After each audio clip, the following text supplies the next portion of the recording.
Howdy, folks, and welcome into the second episode of the Beltway Report. I am Jameson Helfrich, and joining me, just as he did last week, is the illustrious Jordan Barrenhouse. Jordan, how are you today?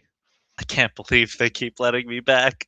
I keep saying the Uh, same thing, man. yeah, yeah. Oh, yeah. I just noticed that the title screen says that too. Yeah.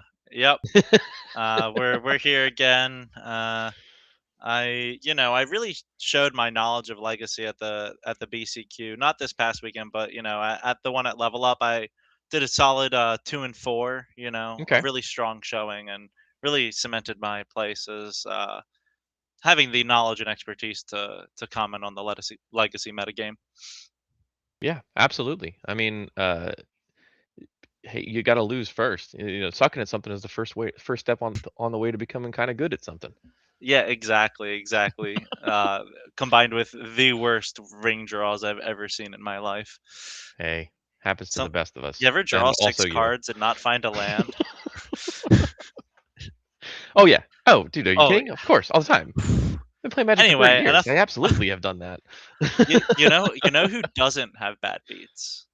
That's very true. Yeah. So we got a lot to talk about this week. Um, got a lot to go over. We have two BCQs in the last 2 weeks that we can Hmm. talk about the results. We've got a lot of spoilers coming out from Secrets of Strixhaven, so we're really excited to talk about some of those cards. Looks like some really powerful ones got spoiled in the last couple days, even. So we're going to talk about those. I've been looking forward to talking about that all day. But first on our docket, we're going to talk to Brady Monroe, Season 1 Invitational Champion. Brady, how are you? I'm very well. Thank you. Excellent, excellent. Yeah, fresh off the showcase win this weekend, right? So that qualifies you for the Pro Tour in Amsterdam, I believe. Yep. So, and that win was right off of your top eight at a BCQ the day before, right? Mm-hmm. Yeah. Did So you an did you incredible top eight, weekend. or how far did you go in that one? Just top eight. I Just top lost. eight? Yeah. Oh, just top eight, and then just Yeah, top just top eight. eight. Jeez, damn. just a casual top eight of BCQ and then win a Washed. showcase weekend. We've all done Yeah. that, Got right? the I've Yeah, had yeah. like cool. I've 4 of Cool. those. I've definitely qualified for the Pro Tour before. Totally. Big deal. So Brady's killing it once again, but a new combo deck, still blue and green, like the old Nadu, old faithful, rest in peace. But Get so you out of want to here. tell us about the deck that you've been killing it with recently? Yeah, I've been playing a lot of Allure and Tell, so show and tell and Allure together. It's Um, back. the idea is that in addition to having show and tell as part of an A plus B combo, you also have Allurin plus a Serac the Archlich as a different A plus B combo, Mhm. and you get to win the game on as early as turn two, sometimes even turn one, but more than For often turn two or turn three. for those who Yeah. aren't familiar with the Allurin archetype, as it's been kind of fringe, could you go into the Allurin combo here? Because you, So you don't have the full Allurin yeah, package. You just have the A plus B. You have Allurin, basically two A plus B combos here. mm-hmm. Allurin is a 4 mana enchantment that says both players may cast creatures with mana value 3 or less without paying the mana cost and as if they had flash, basically. Mhm. So the old way to go infinite would be to play Cavern Harpy and then the blue or black card that does something like Parasitic Strix to kill your opponent or Baleful Strix to draw a card, and you go through your library and kill your opponent. But with the release of Adventures in the Forgotten Realms, you only need one card to kill your Neat. opponent on the spot, Serac the Archlich. Um, and so in order so instead of having a like extensive creature toolbox, um, this deck is just assimilating the A plus B combo and not caring about any of the value stuff. It's basically treating Alurin as additional copies of Omniscience, except you can actually cast it for 4 mana. Yeah, true. So with that Acererak, it also works with Omniscience because it's the Hmm. same, effectively the same combo. Just you can't just do it at Flash, but that's the only thing you Oh lose, which no. is not really a thing. But Got who it. cares? So so this has been from what I've seen of the metagame developments, this deck has been picking up some popularity in the last couple of weeks. Was there any kind of new uh, additions to the metagame or something that made it that primed it for this deck's resurgence? So this deck was initially created by Magic Online user Otaz Okay. after the release of uh, Lorwyn Eclipse because of Formidable Speaker. The idea being that you can use Formidable Speaker to search your library for either a Serac for the Lurin combo or Atraxa or even Emrakul, which goes well with Show and Tell or Omniscience. And they put up some results with the deck. Other people were like, "Oh, that looks pretty cool," including me. And I played basically that exact list to qualify for this event in a showcase challenge.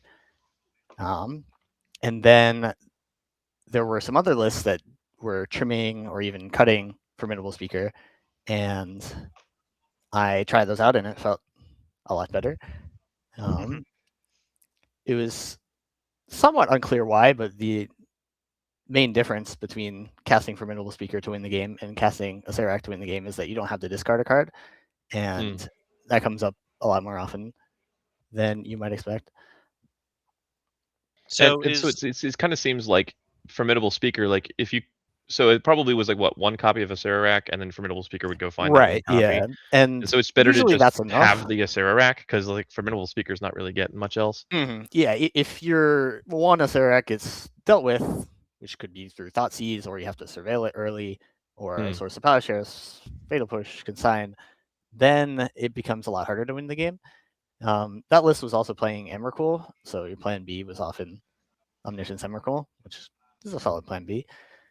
But just having additional copies of a Serac is way cleaner than that because it's only one single card that you need to find, and you can cast it for free, so you can play a bunch of cantrips and win in the same turn, stuff like that. Nice. Yeah, it makes a lot of sense. Instead of, adding complexity to our combo, why not just add more A's and add Yeah. more B's to our A plus B combo? If you Yeah. have like, 12 A's and 8 B's, you're gonna find them. Yeah, that's often something that I've experienced. I've experienced Mhm. throughout my long career as a Magic player, going back to the days of like extended when we had like Vampiric Tutor and Enlightened Tutor were legal. Um, those kinds of cards like gave you a lot of sideboard flexibility, but they could also be very awkward because they would add that extra bit of air that could just trip you up enough. And especially in today's Legacy, adding that little speed bump, that little extra bit of effort to go get the card, can makes a even bigger impact than it did 20 years ago because the margins are so much smaller. People can just kill you with one card. Almost every deck can do it. So that's really an interesting evolution of the like the deck was created because like innovated because of Formidable Speaker, and then they're just like, well, we don't actually need this card. Let's just play all these Actually, Yeah. other cards that yeah, Yeah. it's Oh already been wait. exist. legal for a full year. Oh wait. Yeah. This deck's just been here the whole time. Yeah. I Awesome. love when that happens where a new card's added and it makes people think about the current card pool in a different way, and then you realize, wait, this new card's kind of trash, but this idea, Yeah. now we're cooking. Right. I'm not sure the deck would have had quite as much success while Nadu was still legal. Hmm. Um, Right. It's but just a better It's just a better combo deck, yeah, right? Nadu. Yeah. well, you can't put a Learn into play necessarily because then they'll Nadu combo on top of you. So it's a Yeah. question of who has more Nadus versus a Serax. Oh yeah. Fair. So tell us about tell us a little bit about the let's talk first about the BCQ where you top aided and in your experience there. And so what did you think about the like was there anything you noticed about the metagame or the top eight in particular that kind of caught your attention? Um, I did notice that there was a Stifle Knot player that I did not Okay. want to play against. Thankfully, I avoided them. I don't think I noticed anything um, that's particularly stood out about the metagame. Just like the online metagame is pretty diverse. There are a lot of viable strategies in Legacy right now, which is nice. Yeah. It looks like, and I think that one was taken down by Mason Bonadonna on a new version of Painter, which is featuring the Sewer Valence Cam, which we talked about last week. Um, and yeah, I think from what I saw of the of the top 8, it looked like that. Yeah, there we go. Um, it's like 8 different decks. Is that right? Or is it? Yeah, it looks like it. Yep, that's 8 decks. Yeah. Corey Welder, Colorless Painter, Blue White Felia, Blue Black Tempo, Eldrazi Post, Allurin Tell, Boros Energy, and Mono Red Stompy. 8 different decks. Which is really incredible diversity. Yeah, Indeed. I And taken mean, down look by at the the Corey level up Welder. one too. Yeah. Um, Also, 8 decks. yeah, definitely. Over there on the level up Also, BCQ, notably which was won by Alurintel. right. Yeah, won by Yep. Allurin Tell. So did you learn anything from your performance at the BCQ that helped you in the showcase, or was it just kind of just another day in the mines? Um, a lot of yeah, a lot of what I um found myself refining over the past week or so is how to sideboard, and then based on that, how to mulligan. Um, and I had been the initial list had 2 copies of Force of Vigor and 2 copies of Grafdigger's Cage as your artifact enchantment removal and graveyard hate, respectively. Hmm. And there was another list that had 2 copies of Nature's Claim and 2 copies of Ravenous Trap in those slots instead. And for the BCQ, I decided to play 1 and 1 and see, which ones performed better. And as you might expect, you want them in slightly different situations. And so it's kind of nice to have access to both. And so I ended up just continuing with the 1 and 1 split for both. Playing the rainbow. Going into the showcase, yeah. And that's It's Yeah. always funny whenever I see a sideboard that's just like 1, 1, 1, Eh, 1, 1, 1, 1. I'm like, this person either has no idea what they're doing or they have the metagame on lock. yeah, they know It's exactly always what they're one of doing. the two. Yeah, And I I think assume it's you're probably the latter. yeah, it's Um, interesting. I mean, I think you like you kind of I sure. mean you cut the formidable speakers, so you kind of don't have the necessarily have the tutor ability, but you still have stock up, which does a pretty good impression of dig through time, and that kind of lets you dig to the Yeah. right cards Yeah, I when mean, you need them. Atraxa is also looks at twice as many Yeah, cards. very true. There was one spot where my opponent had a Tameo and they were able to protect it. So I was going to ult next turn, and I had an Atraxa. And like, if I could find my one Epiphany Needle, I'd probably win the game. But I missed and lost the Oh, game. damn. How often do you miss with the Traxa and then not find, enough to reload and when do you have to I guess you have to wait a turn to get the mana back? Usually, yeah. It's very rare that you have enough mana to Atraxa and win in the same turn. It happens if you're show and telling past turn 3, but usually don't need to. You just Right. Atraxa one turn and kill him the next. But I have missed on Omniscience plus stock up before. It's kind of rare, but sometimes you stock up and you see Force of Will 4 lands, and then you lose. Yeah, I've definitely, had someone show and tell, put an omniscience, and I definitely don't scoop. I wait. Mhm. I wait and see because Yeah, sometimes that happens. But yeah, as you've seen with your victories, often it doesn't. yeah. Mhm. Atraxa makes it a lot harder. You used to be able to Yeah. do dumb things and steal wins because they would put it in Grizzlebrand and then pay 7, and then you're like, oh, haha, I kept Lightning Bolt in. You're at 2. Got him. Or like Red Blast with their free Ponder on the stack. But with Atraxa, it's just like, all right, sure, you Red Blast Instead of the paying 7 Omniscience. life, you get all the cards and then you start getting 7 life. I guess you can do that with Brand too because it is lifelink, but Yeah, but I mean sometimes you it have has those in the videos. margins where like, oh, I also, Stifle Delver player would love to just be like, okay, sure, you have a Grizzlebrand in play, and then you're gonna activate it. Cool, I'm gonna stifle that, and the stifle is now like a double lightning bolt. But it's you don't get those little margins anymore, because Atrax is just bonkers, Nope, just the card's best too creature strong. to be putting into Also play for blue free. and green, Yeah, Yeah, 3 pitch that cards. that's the insane part is if we go back to your deck list, like a lot of times when you throw in another color, you'll have um issues with Force of Will, but like I'm seeing a lot of blue spells still here with it, Hmm. and the Atrax is doing a lot of heavy lifting for both that and the Force of Vigor in the sideboard. I imagine Force of Vigor without a learn, you probably couldn't really play Force of Vigor before, but now maybe you have enough to play it. Yeah, probably. I find myself hard casting Force of Vigor a lot though, Oh, because okay, you can just have 3 lands to cast it. sure. Oh And yeah, that's sort yeah. of another reason why I wanted to cut it down from 2, is because there aren't that many green cards to pitch. Hmm. That Mm. like you'll find a green card probably, but you don't necessarily want to pitch it for the same reason that um, speaker discard is bad. If you have speakers, that's additional green cards, and they're bad green cards, so you're happy pitching them. So do you have any I don't know, just kind of so let's say Jordan and or I were to enter a BCQ. Good old 2 and 4 Jordan, that's what we always call him. That's what Um they call me. would you have what would you tell us to kind of like or any kind of overall guiding principles to kind of set us on the right path to success with this deck? Um, I think in general, if you're thinking whether or not to jam immediately or wait, it's usually better to jam, because you'll just draw. You're speaking my Not language. only will you draw, if you end up getting stopped, if you don't get stopped, then you just win. So that's pretty good.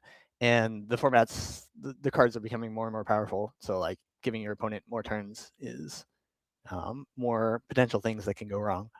And then if you do get stopped, you have plenty of cantrips in your deck to draw into and jam again. And there's a lot of A's and a lot of B's. Sometimes you draw all the A's and no B's, but I found a lot of the time um, you can find another push later. And then also it's nice to jam early because the cards kind of cost a lot of mana, especially if you're casting a learn. So getting behind on where like casting a stock up instead of casting a show and tell, then you don't have you find yourself maybe not having enough mana to double spell in a future turn. Got it. So full send. That's Brady's advice. Mostly. Jordan has heard all of that, every syllable. Ah, I love I love when someone that's good tells me what I want to hear anyway. It's a great feeling. All right. So let me ask you this before we let you go. Do you have any thoughts on, I mean, the overall metagame we kind of talked about, it's pretty diverse. Or do you see any problems with it or how it's going to evolve moving forward? Um so the first thing I think of when I hear problems is the thing that people complain about the most, which is oops all spells. Okay. And I think from just like a overall format health perspective, that deck is fine. But from a play pattern perspective, it's not. And I think it would be fine to ban that deck in some fashion. I'm also fine with it existing because it's a good matchup for my deck with 4 Veil of Summer. But um, I think it has existed for long enough, probably. Other than that, I think combo is pretty strong, which is a fine place to be. I would say if there's a lot of show and tell, like uptick in show and tell, the worst matchups are Blue Red Delver and Doomsday. Okay. So we might see an uptick in Delver, especially Yep. with a What particular new card from Secrets of Strixhaven. Yeah. So I think there's plenty of room for the meta to adjust, and it's already pretty diverse and Awesome. looking healthy. Yeah. Well, congrats on an incredibly successful weekend, and thanks for getting on here to talk shop and tell us about your experiences. And we really appreciate your time, Brady. Yeah, thanks for having me. Yeah, and good luck at well. You now you have you have an invite to the Pro Tour, so good luck on the Pro Tour, and hopefully we will get a chance to see you reclaim your throne in Season Three's Invitational. Mm-hmm. That is the plan. All right, man. Well, thanks for stopping by, and we will talk to you soon, I'm sure. All right. See ya. See ya. see ya. Okay. Well, that was a very fun conversation with Brady. He's an excellent Magic player. Yeah, it's nice to talk to someone who knows what they're talking about. Yeah, for once. Yeah, for once, exactly. I always gotta You talk know, to you I about didn't this feel I stuff, didn't man. feel the need to say that. Anyway, I think we hinted at some new cards coming up. Uh We did, yeah. Especially one, I don't know which one we're gonna start with, but yeah, there is one that might see play in Delver. Yeah. There's a couple that might. Yeah. There's a So, Yeah. Yeah, well, okay, we're gonna jump right to we're it. We're gonna jumping jump right to into it. Flow There it is. State. This is the big spoiler from today. Flow State has everybody has the kids buzzing. Um, it looks like expressive iteration's back. That's what people keep saying. Well, it's So first, let's it's let's let's just describe the card in case people are not actually watching our ugly mugs. So it's a 2 mana sorcery, one colorless or one generic and one blue. And you look at the top three cards of your library, put one into your hand, the rest on the bottom of your library in any order. But if there is an instant and a sorcery in your graveyard, you put two into your hand and the rest on the bottom of your library in any order, which is where the expressive iteration comes from. It also is itself a sorcery, so kind of like how expressive iteration was kind of advantageous that it was a sorcery for things like delirium. Mhm. This actually that actually incentivizes you to kind of play four copies because where you're going to be shy here in the legacy format is going to be on the sorcery side of things. Yeah, I people are super hyped on this card. Yeah. Um, as someone who has not had their Dragon Rage channeler not active for 3 turns because we don't have a damn sorcery, I think the sorcery is I think if you're Everyone playing changed the this, you're gonna have to make some deck changes. Yeah. I uh, don't think those deck changes are big. I don't think they're headline bar. Do hard. I think they're including some number of preordain over Mishra's Bauble, you want to change the headline or bar? something like that. But you definitely are going to need to increase your sorcery count. 4 ponders ain't going to cut it if you're trying to draw 2. Yeah. Um, and bat sorcery speed anticipate is not a card I'm excited to put in my legacy deck. Right. Um, it is worth noting though that this is a sorcery, so the issue you have is with sorcery counts. This increases your sorcery count, so that's all well and good. Um, I am Yeah, I not think as there's a high lot of on there's a lot this. of sorceries that seem to me to be kind of borderline legacy playable and have been for a while Yeah, that could potentially be not ticked up into playability because this card cares specifically about sorceries. I think yeah. that There's introduces an there's interesting tension as well with mhm, Corey Steelcutter, which is the exactly. current like advantage engine in these sort of Delver tempo style decks, where Corey Steelcutter really likes Mishra's Bauble, it really likes that free spell, It and this does. card does not want Mishra's Bauble. It wants those slots to be sorceries, and including Core Steelcutter because it's like I don't want Mhm. this artifact in here. I want sorceries. Um, Uh, so I think that's going to be an interesting tension to see how people build around it. yeah. I don't think I'm not sure Corey Steelcutter and this card go in the same deck. Hmm. I think this goes in a slower, more tempo version. Corey Steelcutter is trying to kill you dead. Yeah, Um, yeah, so I think Corey Steelcutter is going to be the more red version, and I think this might go into a maybe. I think blue black tempo is where this goes because there's a lot okay, of black sorcery removal spells yeah, that you can and definitely plus play. Thoughtseize, right? Exactly. There's also Or potentially Thoughtseize, Cabal Therapy. Inquisition. There's all these black cards that you want to play anyway that are sorceries. Yeah. Um, Reanimate, and so Hmm. I think this will go much more in honestly, like speaking of we just spoke with a combo player. What's this doing in combo? What's this doing in Yeah. our four preordained 4 ponder deck? It definitely could be the kind of cantrip that juices the spell, maybe even like spell based combo, like a storm deck, Hmm. could come back because those decks tend to be flush with instants and sorceries. Where Brady's deck certainly has plenty in abundance, but he also has four Lotus Petal and I hear four you. Allurin and four or two Hmm. Omniscience, and Next so he's got BCQ enough in is there Dice that City on potentially Sunday. is not instant or sorcery related. Um, that could throw a wrench in. I agree with you that I don't think this neatly fits into any current archetypes. I think you have to build around this. I agree. I Yeah, think that's exactly what I think. This is not expressive iteration, like people are saying. Uh, yeah, People are like, but you get to draw 2 cards instead of one being exiled, it's like you're always casting that other one. It's usually a land. You play it. It's drawing 2 cards. Expressive Iteration almost always drew 2 cards. The times where it didn't, that was horrible. That's true, but I remember there were a decent amount of instances where like what you actually really wanted was like force plus blue card, and it could never get you that because you could only That's true. put force into your hand, or put force into exile and the blue card in your hand or something. But like Mhm.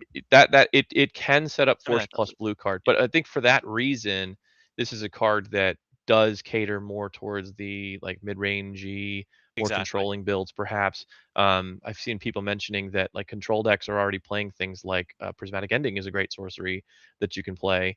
So that's already rather disguised as an instant, right? Or is it sorcery?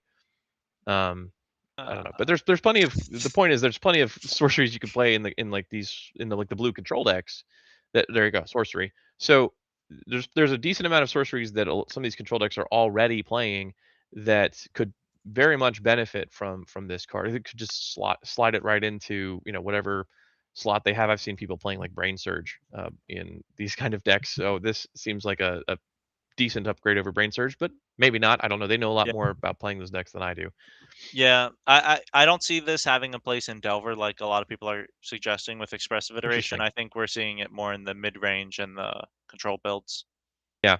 I think my first thought was, I mean, it's a draw two for two always in blue always makes me think, oh, Delver, because Delver often gets broken in half when you get a draw two for two that Yep, is reasonably achievable. It's also notably a draw two for two, but that doesn't get hung up on Orcish Bowmaster. So that's also a really important part of it. that is very Um, important, and yeah. that's very So important. But it's the difference between this card and Expressive Iteration is Expressive Iteration was a draw 2 on turn 2 or mhm. 3. This is a draw 2 on turn 5 or 6, right? Maybe. I mean, Yeah. maybe you can trip and then cast this, but Yeah. uh, I feel this one just requires more setup. I think is the Yes, I think so yeah. certainly has a lower floor than Oh yeah, expressive iteration and doesn't really have a higher ceiling. And for that reason, it could be it's sort of in a danger zone where it's either not playable or it's going to be like really good and but not good enough to get a ban, I think. I And think so it this might card. settle into this territory of Mhm. like this is just a new legacy staple. I think this card is as playable as Stock Up. Okay. I think That's it might where I be would rate it. I think it's maybe a little bit Maybe a little worse, but like, better. I think it's a little better. oh, okay, all Yeah. right, I think it's better than stock up. Stock up is more restricted in the decks that it can see play in because it's 3 mana. Um, it's true. and so this card does not need to see play in decks that like that. The other thing I noticed, because this is only blue, expressive iteration was Mhm. red, so it mandated being in blue and red, and so the decks kind of homogenized into all the decks that were playing expressive iteration homogenized into blue red decks, Yep. just out of necessity. This card doesn't have that same incentive, so you can play this. This actually makes Yeah. it Blue is black's easily gonna more love easily this. played in 3 and 4 color decks, and I think Yeah. so. That's what we'll probably see is like 3 color, sort of mid-rangey. Yeah. Maybe there's a Corey Steel Cutter involved, maybe not. Maybe Yeah. we see Ledger Shredder come back Yeah. or some crazy stuff like that. Yeah. Um, This slots right into control.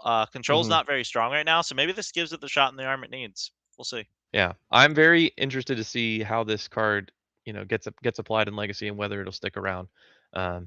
so yeah, very curious to see Let's. how the crazy players in the DMV make use of this. But let's go back to the top of our original list here in the notes, and Mm-hmm. let's go back to the card Erode, which is a Mm-hmm. new white removal spell for a single white mana instant. Destroy target creature or planeswalker, and its controller may search the library for a basic land card, put it on the battlefield tapped, and then shuffle. So We did sort of it. a path to We power exile, crept but it. it's only destroy, but it can hit planeswalkers.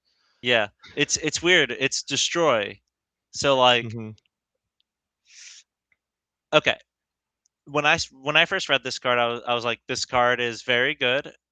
And then I started thinking about how much Planeswalker removal there's already been printed, Hmm. um, and how much of it currently sees play, which is very little of it. And then Yeah, I thought about how many Planeswalkers do I see on the other side of the table? right. The one that's a creature first, Hmm. the other one that's a creature first. Hmm. Grist, I guess. Yeah, There's just not maybe. I don't even think that Grist is really seeing play right right, now. and that's kind of what I'm saying is Yeah. I don't think this card is. I think Path is just better. If you're Yeah, playing I Path, agree. I think Path is just better. And Yeah, I think. so Yeah. Path is fringe playable already in sideboards, so I'd say this is under that. So Hmm. not really. If Planeswalkers become a thing, it'll be a 1 of it or 2 of in a sideboard. Yeah, I think this is a card that we mentioned in the last segment. Prismatic Ending covers a lot of the planeswalkers that you are Yep. worried about in the format, because Tameo is a 1 mana planeswalker. The planeswalkers that are played right now are not very expensive mana wise, and so if you're playing, you want to play a removal spell like this, you're probably playing a control deck, and you're probably playing Prismatic Ending, and this is not Which hits better than Prismatic everything. Ending. So yeah, I think I agree with you, and it also destroys. So I agree with you. I think Path to Exile is better than this, which means that this is not probably going to see much legacy play at all. I think it's a great Yep. commander card, but I don't think it's a good Oh legacy yeah, card. no, I'll be putting it in my commander deck. Absolutely. I could use third Path. Uh-huh. Yeah. Yeah. Not a lot of planeswalkers see play in that format, but a 1 mana destroy target creature is a great effect to have. You'd be surprised. Anyway, that's not legacy though. So let's go on to our next card. So we have Fractal Anomaly here is our next card to discuss. This is a blue mana instant. Create a 0/0 green and blue fractal creature token and put X plus plus counters on it, where X is the number of cards you've drawn this turn. Obviously, anytime you've got that kind of text on a card in a format that revolves around Brainstorm, it's definitely very interesting. Um, Yeah, but I what could what do just you play a think about this creature. card? I could just play a creature Yeah, that's you can. better without setup. Yeah, I think Yeah, this I was card's my brain started twisting around this, and I was like, okay, well, I mean, it's really got to be a 3/3 for it to be at all interesting. I can bounce it. And It's token. so it being an instant is sort of like not actually that helpful, because you get a free card draw on your turn. Hmm. So you're probably going to want to main phase this a lot. And Hmm. then you have like, so yeah, you could like stack it up with like Mishra's Bauble and a Ponder, and then you could get a 3/3. But like, okay, Okay. play a 3/3 for one with, I have Delver of Secrets and Dragon's Rage Channeler. I don't. Yeah. Yep. It's it would be There's more interesting if Snapcaster Mage was a real card in the format anymore. Um, where you could like flashback a creature. sure. That's cool, but that's not really a card that. It's a card that sees very I have fringe so many play. more 1 mana instants that I'm flashing back before this. I'm Yeah. sorry. There's just no use case for this in Legacy, I don't think. It's just not. Unless we're because when you're drawing a bunch of cards, you're winning the game already. So Hmm. like I don't know, this is a win more card and it's not even a Yeah. good win more card. So I mean, there might be a lot of yeah. players out there going like, "But what about if you ult Tameo?" Well, if you ult Tameo, you just You've ulted won the game Tameo. Do you already. need a Who cares? 2025? Like Why are we you putting a just bad ulted Tameo. card in our deck? We could play a good card in our deck instead. Right. Yeah. So yeah, I agree. I think we're in agreement here. This card Mhm. Poo is a poo. stinky doo doo. Yep. So Literally said the same thing. Yep. Next card. so our next card is Flashback. So giving the mechanic its own Now card. we're talking, baby. Yeah, this card's pretty sweet. This I don't card. know how good it is, but I mean, it's very cool at the Hey, very so least. you remember when people were freaking out about mission briefing? No, I was not playing Magic at that time. Oh, okay. Well, people were freaking out as like it's a better Snapcaster. What if Snapcaster Mage cost 1 mana? Yeah, I I think Snapcaster Mage is pretty good at 1 mana. it is. Although the 2/1 body is not for nothing, because the one of the Yeah. best ways to, when Snapcaster was really broke, like the metagame that Snapcaster was printed into was a very fair metagame where Snapcaster Mage was trading with creatures left and right, It's and you were true. like, it was like, yeah, you would flash it to block a Bob. It's like, yeah, that's insane value. That's great. Or you Right, could right, flash it right. in on end step and like surprise kill a Jace the Mind Sculptor or something. Like, yeah, that's a great metagame for a 2/1 flash body. That's not the metagame we play in anymore. And so flashback, it does give the only important text on Snapcaster Mage now is Yeah. basically the trigger, Yeah. and this has that text I for half the cost in a different color. I think this card's insane. I'm terrified of it. Okay, what do you think Um, its best applications are? so my I mean, mind Fire goes. Blast, Price of Progress, Chain Lightning is. Oh Jesus, I didn't even think of that. Yeah, this card is a Snapcaster Mage for burn decks. Are we gonna see Jordan returning to burn?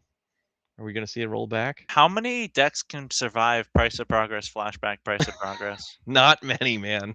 That was the dream. I remember watching Wait, Edwin is it? Tao do that to people a decade Damn. ago. Okay, Snap I in can't a do the Miracles alternate. deck. I can't Fire Blast, Flashback, Fire Blast. Okay, all right. Yes, you have to pay the flashback cost. Yeah. What's happened to me, Jameson?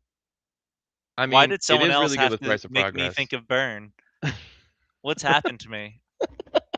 You didn't think about that immediately? That was like my first thought. No, I'm having an identity. Sorry.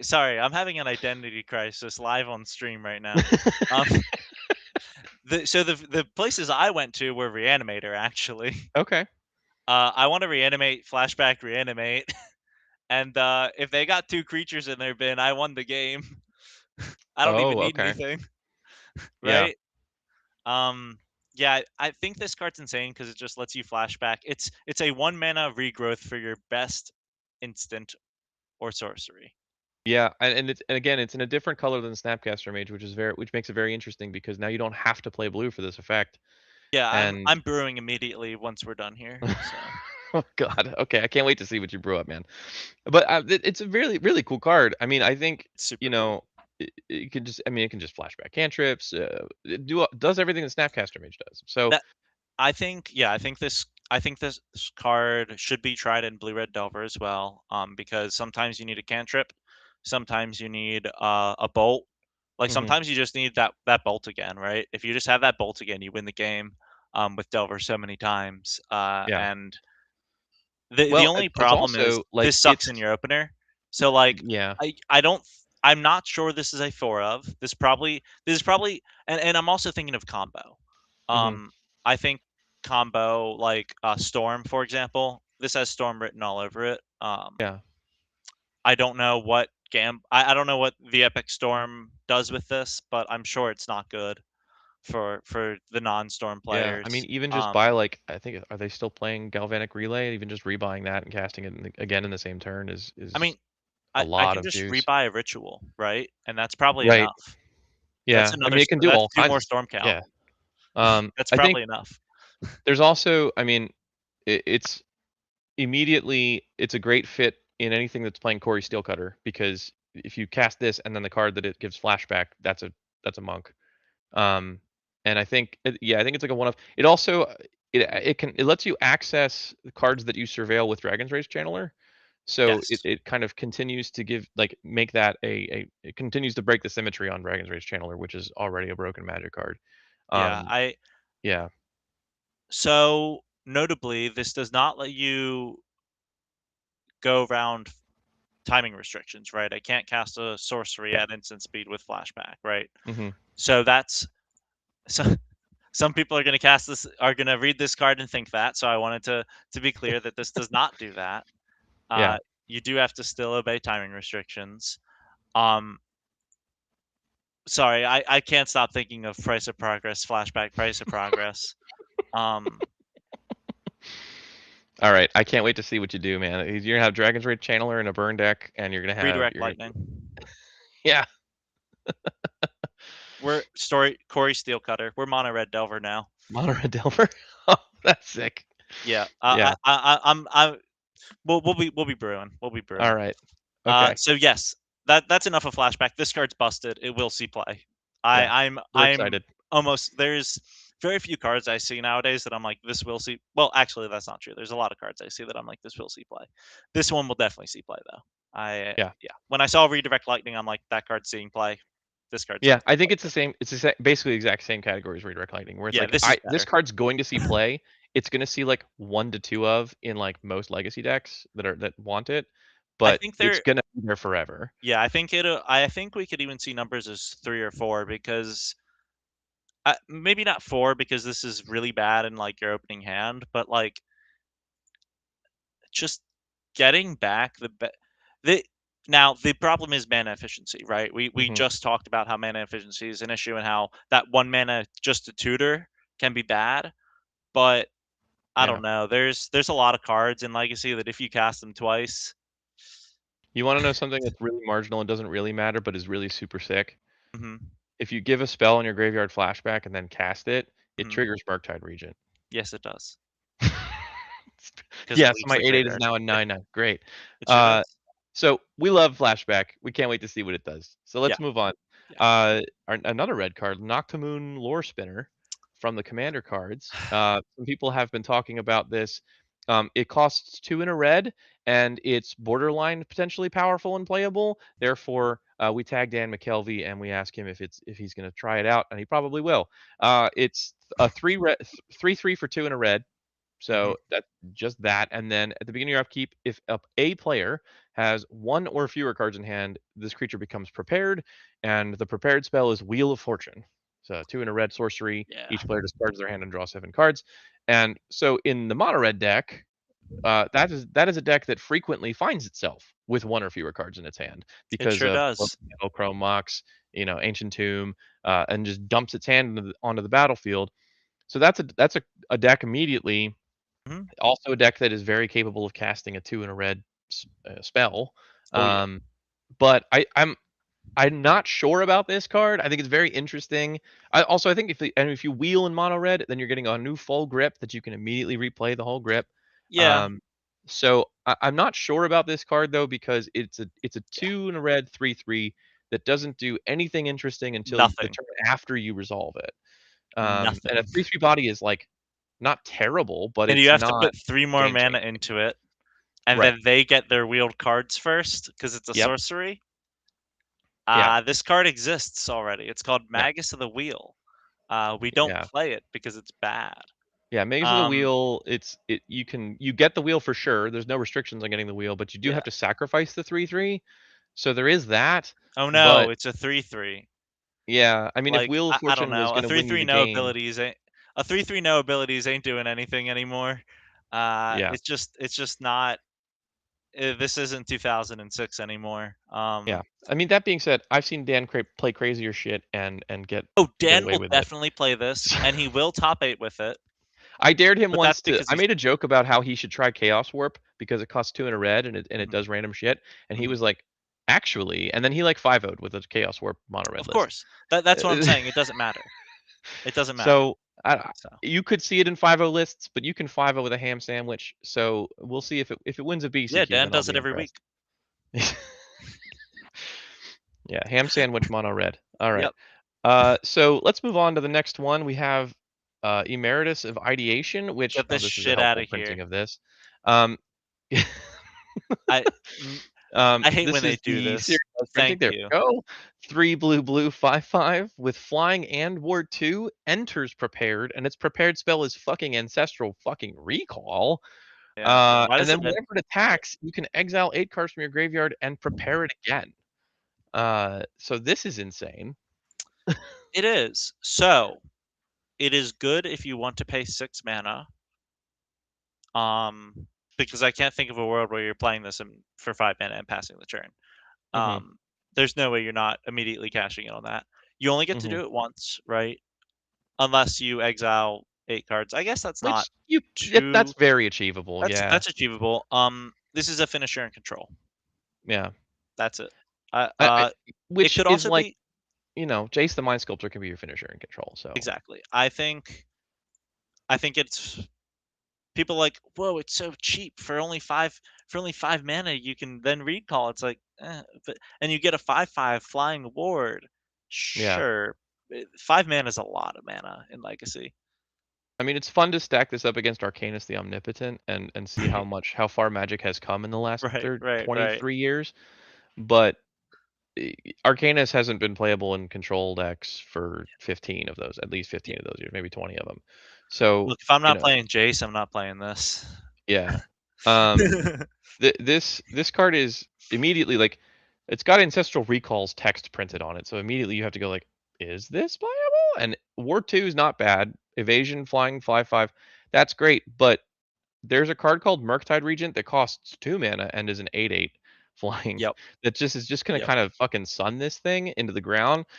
I I'm not really interested in Emeritus of Ideation and Legacy. I think it's a It's a really cool card, and it's a very exciting way to have the new prepared spell mechanic be introduced to us, and in this case actually leaked to us. Yeah. But The Commander I players are don't gonna think love this. this one. Yeah, I don't think this card really has legacy applications because even if you're cheating on the mana cost, um, I you could could be put it cheating in on the mana cost of Atraxa. Atraxa. Yeah, exactly. Yeah. There's just like if 5 mana is too much to be the problem with 5 drops in Legacy is 5 is too much to pay for any reasonable text, and the text I want for 5 mana is unreasonable, Hmm. right? So yeah, Yeah. Why have relatively reasonable text for 5 mana when I can have completely bonkers unreasonable unreasonable text. text for 5 mana? Yeah. Exactly. So very cool card.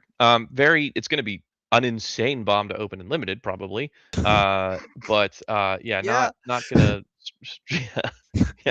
Yeah. Probably gonna be a standard heavy Oh hardcore yeah, standard play. definitely. But it's not gonna extend to this format. I don't think. I could be maybe it could be a modern playable too, but not legacy playable. I don't think. Well, I could be wrong. I don't know. I'm wrong all the time If about humans comes magic cards, back, not about much else. maybe you'll see playing humans. So that takes us to our next card, which is the Dawning Archaic. So, Jordan, let me pose you a question. Yeah. How would you like it if your Murktide Regent was also a Dreadhorde Arcanist? I think I'd like that. I What think if I I would could like put it that in too. any deck without color restriction? How do you feel about that? I think that's a little busted. That's a Wait, little good. we were just talking about burn. Don't make Dawning Archaic burn, man. That's probably a bridge too far. It's worth noting that the Yeah. so unfortunately for this card, it is cost reduced for each. So okay, let's talk about. Let me go over the Yeah. text real quick. So it's 10 mana, 10 generic, 7/7 reach. It costs 1 generic less for each instant and sorcery card in your graveyard. And then whenever it attacks, you may cast target instant or sorcery card from your graveyard without paying its mana cost. If the spell will be put in your graveyard, exile it instead. So like I said, Murktide Regent with Dreadhorde Arcanist triggers staple to it. Um, and yeah, I mean, it is conceivable that this card is castable in Delver.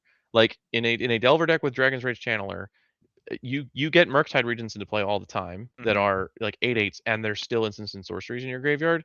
And especially for playing that new spell Flow State, and we're even more heavy into instants and sorceries, that creates an opportunity where this card could be 3 or 4 mana, and 3 or 4 mana for a 7/7 reach with this kind of trigger is something I'm very happy to pay in a deck like Delver. But Murktide Regent is a much better card. It's much easier to cast. And if you cast a Murktide So much Regent, you're easier. never casting this card. Correct. So, I uh, want to hear our producer that's a control player heavy breathing right now. I assume that's what's going on because this card is a control player's wet dream. yeah. You can I mean, it cast triggers beans. That's the best thing it does. by the time you want a finisher, you have 10 instants or sorceries in your graveyard most likely. Hmm. What about a finisher for 0 mana? Because this is a Yeah, finisher for 0 mana. yeah. And it's a finisher. It can be a finisher, but it's also a 7/7 reach, which means it's a great blocker. So it can help stabilize a board. So it can Yeah, catch you up when you're behind. And the if it finishing part I'm attacks, thinking about is you attack and cast something from your graveyard, and that generally wins the game right. as But control. like you cast it, it can't attack right away. But during that turn It where it blocks doesn't attack, it blocks really well. And then you really well. untap and you get to attack and get to cast, fucking Wrath of the Skies and wipe the table, Hmm. except for your Dawning Archaic. Yeah, Um, it can't be smothered, can't be fatal push. That's for damn sure. yeah. How do you kill Um, this thing? I I mean, don't know how you sword kill this thing splashers. with our current suite of cards. It's just swords, Yeah, I sword guess. splashers. Yeah, sword Cool. splashers. Um, or I mean, like Sheoldred's Edict. If this becomes a real thing, then Right. you could start seeing Sheoldred's But Edict. oh, Caracas. Caracas. Well, Okay, Caracas is a real bad way to answer it because you just recast it for I'll free. recast it. I mean, It it's can't attack, annoying, right? yes, but like It's then you're annoying, but locking down with sure. Caracas. Like you're just in a loop. Hmm. It's an Um, answer, but it's an annoying one. And normally these beans deck play, or at least they used to play Wasteland. I imagine they still do. Um, yeah. so So yeah, I think I don't know. I see these cards all the time, and I'm like, oh fuck, because there was like a turtle or a serpent or some shit that got printed in like yep. Dominaria, and Dominar United, I think, that like counted spells in your instants and sorcery spells in your graveyard and in exile. And then exile. Yep. And I was like, oh, dude, this shit's insane because it counts the cards you pitch to force, and it counts the cards you exile to Murktide Regent, and like and you could like Tormod's Crypt and Yeah, like you or need a whatever. lot of Like, cards though. but it never got close to seeing play. Never Yep. got close to seeing. And I see this card as very similar, where it's 10 is a lot. But yeah, It I mean, as a is. control finisher, I like see it as a control finisher because like you'll cast it for 3. Who cares? yeah. You'll trigger your So beans. You'll draw a card. I think my biggest concern is like it has to be better than Murktide Regent, because Murktide Regent is a really good way to take advantage of a situation like that where you Right. are stocked up with instants and sorceries in your graveyard and you need a big creature to kill them with. Murktide Regent's really good in that scenario. And so it has to be better, like so much better than Murktide Regent that you are willing to play like 0 Murktides, because you really can't play them in the same deck. Yeah. It I doesn't get think. pyroblasted, so that's a really big deal though. Yeah, I think Delver does not want this card, but I think Control. I think in Control it's better than Murktide Regent. Because you're fine with the mana is a little more wonky. Double blue can be somewhat tricky. Okay. Not that tricky in those decks. I mean, you got a lot of fucking blue sources. Yeah. But you have to get rid of your cards, right, to do it, and then you can't cast second Murktide. If this gets dealt with, you can cast a second one immediately. Yeah. Yeah.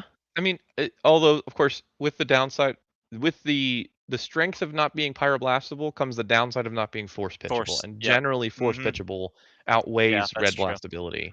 That's true. So So it's tough. we'll see. I'm curious. If this sees play, I see it in Control. I also see it in possibly combo. As you spin your wheels forever, this could Yeah. possibly be like for example, a combo deck with a lot of cantrips. Yeah. This could help you kind of not spin your wheels, but It's I worth see noting it that as a this is control also a finisher. card that you could this could be an oops card. It's not great, but like if you mill your whole deck and you just get a bunch of free dawning archaics or something. I don't know how oops works. They mystify me. So Yeah. interesting card potential, but we'll see. I Yeah, think. this one's the closest to maybe that I've seen that we've talked to, because the other ones are either yes, no. Yeah. So that kind of does it for the spoilers that we wanted to talk about on tonight's broadcast. But we do have, well, new cards at least, but we have with a new set of Strixhaven comes a new set of Mystical Archives cards, and we have some fucking bangers in this God, set, I man. can't wait to not know what any of these cards do. So first of all, we have the greatest art for Magic the Gathering card that has ever been printed, in the Japanese art for Cyclonic Rift. Um, Can you guess which one that is, Jordan? God. No. That's not the Japanese art. The JPN Strixhaven. Yeah, that one. Yeah. The other art is cool. Yeah. It's cool. This is the greatest art that's ever been printed on a Magic the Gathering card. This God, poor this cat. thing's gonna be $200. This poor cat is being swept all the way away. Yeah, this But foil's gonna be $200. yeah, so yeah, this one, this set is gonna be open like fucking crazy, because the collector's boosters are gonna be so insane. Because we've got a lot of good stuff in Mystical Archives, but we've also got like we have Vamp Tutor, don't we? Yeah. No, Yeah, we have a there's new some Vamp tutors, I Tutor with think, a new too. insane Vamp Tutor. Yeah, Yeah, which that Vamp that was Tutor art's that pretty was the cool. most expensive card from original Strixhaven Mystical Archives, if I remember right.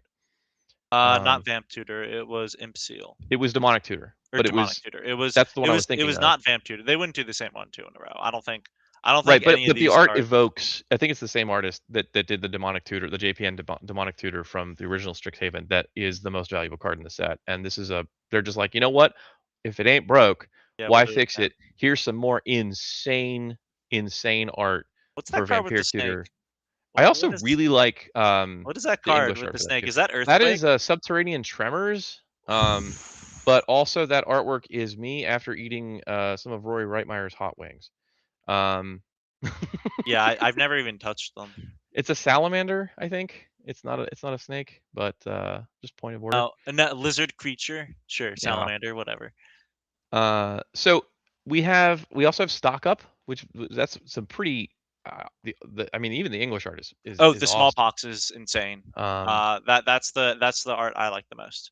oh The yeah. English smallpox. Yeah, Yeah, that's a good one. it's a good one. Um, I'm a big fan of that one. But I'm a big Yeah, fan of there's the Force of Wills. Force of Will, Flusterstorm. Yeah. Nice Oh yeah, the Flusterstorm. Flusterstorm art is also Oh, blocking multiple sick. fireballs. That's cool. I love all both the English and Japanese Mystical Archives arts for both Flusterstorm and Force of Will, and like they're both so good. Um, really really gorgeous cards. I can't wait to see players slinging those around. Um, and then I think we have what the hell else is in here? I can't. We have giant. Why do we have giant growth? All right, well, whatever. They Uh, gotta, they always have to throw in some mid ones to make the yeah, exciting ones more exciting. It's you can't have winners without losers. It's the card game thing. We like to gamble. I mean, not gamble. yeah, definitely not. Legally Definitely not distinct. gambling. Legally distinct, non-gambling. All right. Do we have anything The else triumph to of the talk about hordes. this Beltway report? Um, Wait, what's at the top here? Duty beyond death. Who cares about that? Disdainful stroke. Big Deduce. score. Yeah, Okay. big score, sweet. I mean, big score is a great commander card, but it's not a legacy playable, so I don't really Yeah, care who about cares? that.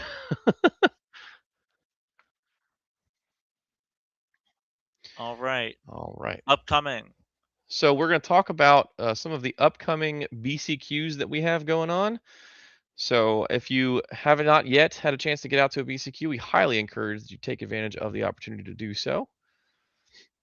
So upcoming events here you can see on your screen. So we have, I think the Dice City Dice Games is next. Yep. Beltway Cup qualifier on April 12th is our next big Beltway Cup qualifier event. Hmm. Starts at noon, so Yeah, get your definitely. stuff together. Definitely call ahead, and you'll wanna book in advance for that one. Yeah, yeah. Book in advance. Call ahead. Get your pre-reg in. Make sure that you're signed up. Yeah, The because spots will go fast. that event normally caps. I think they can only they normally cap at. I don't want to speak for them, but their capping number is less than other stores. So Yeah. So this event, we expect this event to cap. So if yep. you So definitely want to call ahead definitely make, if you I want to go. think this is the only BCQ we have on the schedule between now and our next Beltway report. Um, Mm, I think that's the only Yep, BCQ. that's Yeah. right. So that's So the only one. But we'll talk um, about the one in May. Why not? yeah, Curio we can talk about Taverns, Curio May 2nd. Cavern is the next one. It's going to be on May 2nd. So if you miss out on your pre-reg for Dice City BCQ, then you can go ahead and get signed up.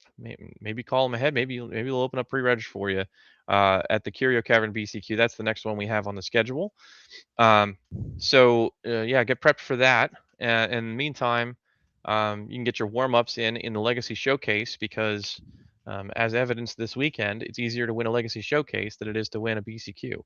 So Honestly, that might it might be true. with the skill level of players in this area, I would say you are much more likely to top eight a what's it, the challenge? Is that the bigger tournament that's like more frequent? I think you're more Yeah, likely to top eight a challenge than you are at BCQ.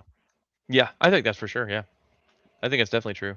Yep. Um, So and high we see quality of that all the players time here. because the challenges are almost always like 50% DMB league players. Yeah, people from Uh, this area. Yep. so Yeah. And then um, there's me who now I can't stop thinking about price of progress, flashback price of progress. Well, I tell people all the time, I have to tell people this, and people usually are appreciative when I remind them of this fact. Is if you go to like a level up BCQ, which is where we kind of cut our teeth in Legacy, right? If you go to a level up, not to say BCQ, I meant weekly, just a level Yeah, up we week. First of all, you're talking about a weekly that is larger than the events that Haruruga puts on in Japan every month. right. Let's get that on the floor. Um, we're also talking about an event that frequently has people attending who have multiple like SCG 5K wins or 1K wins way back in the day when they were just 1Ks. Yep. Pro We Tour. have like multiple Pro, EW champions. We hmm have people who have been playing, Legacy at a very high level for 20 plus years. It's like basically so the weekly at level up and most weeklies 3 rounds, right? And you just play for store credit and of course invitational points. Um, those 3 rounds, you might as well be playing the top 8 of a 5K because Yeah. that's the level of competition you're going to be playing against almost every single time you go to level up. So when you go 1 and 2 against them, you just top forward. So like you could feel pretty good about yourself because you played against some real tough competition. Oh yeah, no. Um, Every player I played against to my 2 and 4 was definitely they definitely each player definitely earned it, and each one of them knew what they were doing. Which I will say, when you're 2 and 3 going into the last round, that other player often doesn't know what they're doing. My opponent sure did, and they beat me. So that's the level of quality that you get at these BCQs. If you've ever played Magic on the West Coast, it'll feel like you take training weights off. It's honestly incredible. Um, Highly recommended if you're from the East Coast and have never played Magic anywhere else in the.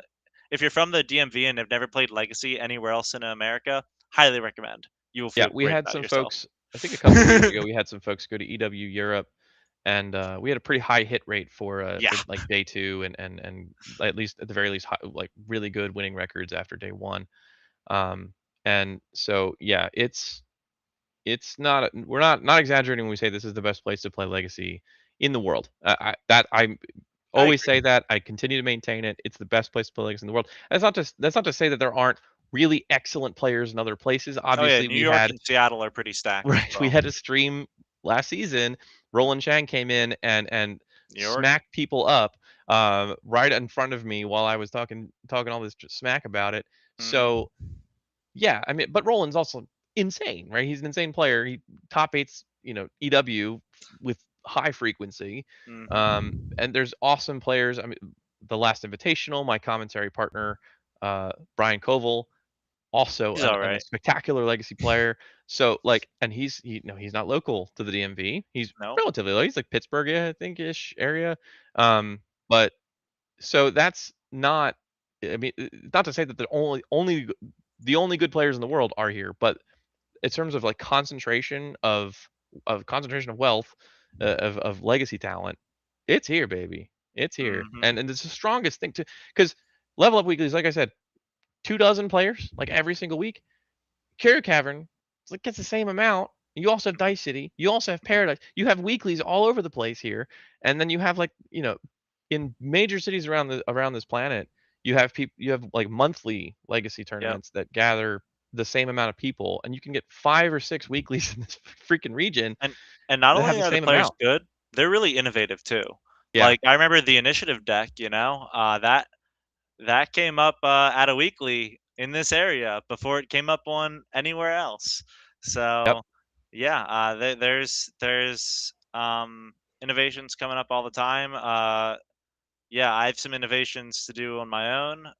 Yeah. I might be pre-ordering 4 foil flashbacks, and, we Yeah. might We didn't be. even get the chance to really talk about it too much, but God, I need some you know, pyrostatic pillars again, don't the I? Masons winning deck list from the BCQ this past weekend, featuring Surveillance Cam, a card we talked Huh. about very glowingly in our last Beltway report. Yeah, we did. Mason has figured out some things to do with this card that are pretty good, including Haywire Might. Yep. Um, so Haywire Might is infinite life when loop for the Surveillance Cam, um, and that's not you haven't won the game with infinite life, but you've You're ended not losing well, it. not infinite life, arbitrarily large amounts of life, Yeah. but you're not losing it by losing life. Yep. So that you've Which locked is out the it's way tapped most mill you or decks something, right? Um, so that's really powerful, and Chromatic Star is a really good way to win. Yep. kind of draw through your deck and filter Looping mana. twin shot sniper is also insane. Yeah, Twin Shot Sniper is a great damage source. I think there's some people are still figuring out whether they want Twin Shot Sniper or Legion Extruder, which is a 2 mana artifact that does the same thing. It enters the battlefield, does 2 damage to a target. Mhm. Um, so I think folks are still figuring that out. It's I also like the sniper because channels. Legion Extruder is cost 2, so you can put it in your graveyard with Goblin Engineer. I think Yeah. that's kind of the thought process there. Yeah, this But one you can put in by activating, which is different. Yeah.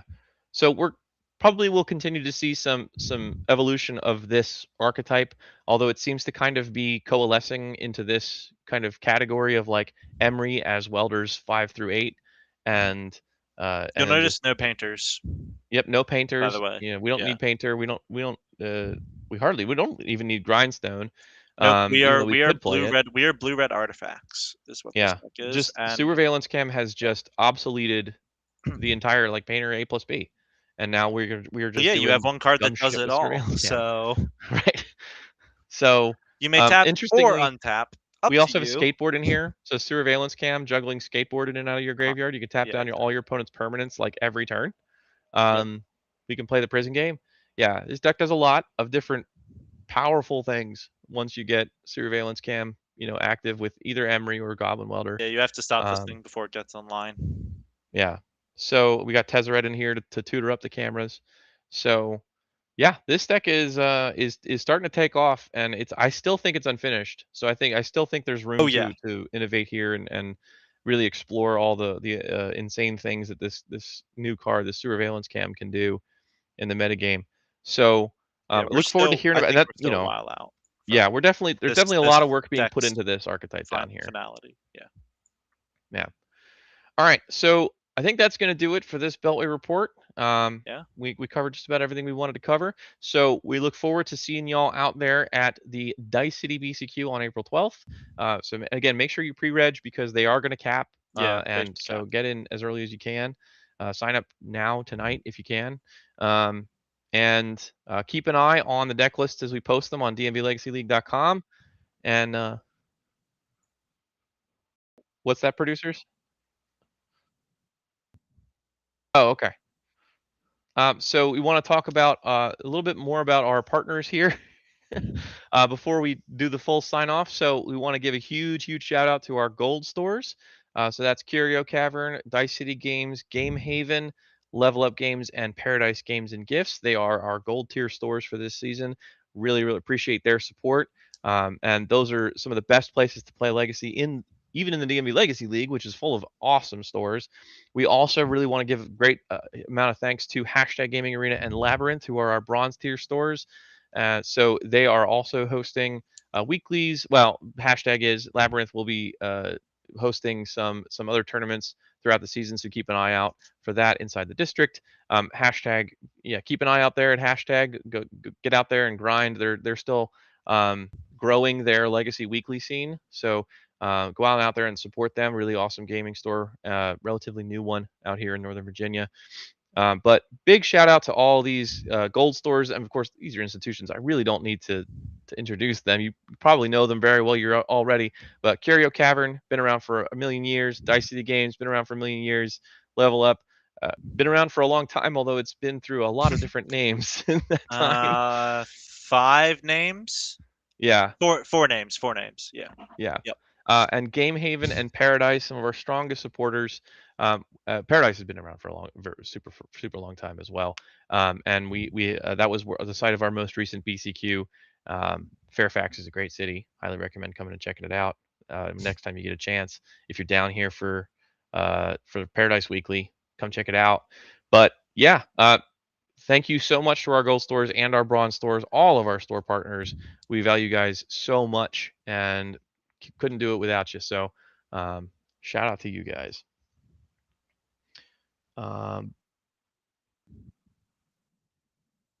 So we also are going to have as you might know, we have a big event brewing on the horizon, July 11th and 12th, CubeCon DMV, which is our collaboration with CubeCon and the New York City Pauper League. And so they're going to have some major events in addition to a CubeCon.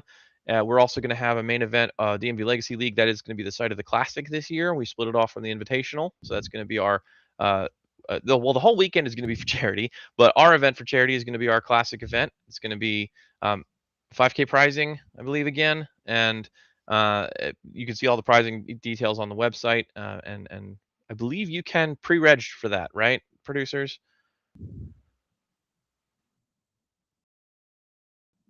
Okay, guaranteed 3K cash prizing and pre-reg is live, so you can go and sign up for that in Melee right now if you'd like to lock that in, and it'd be awesome if you did.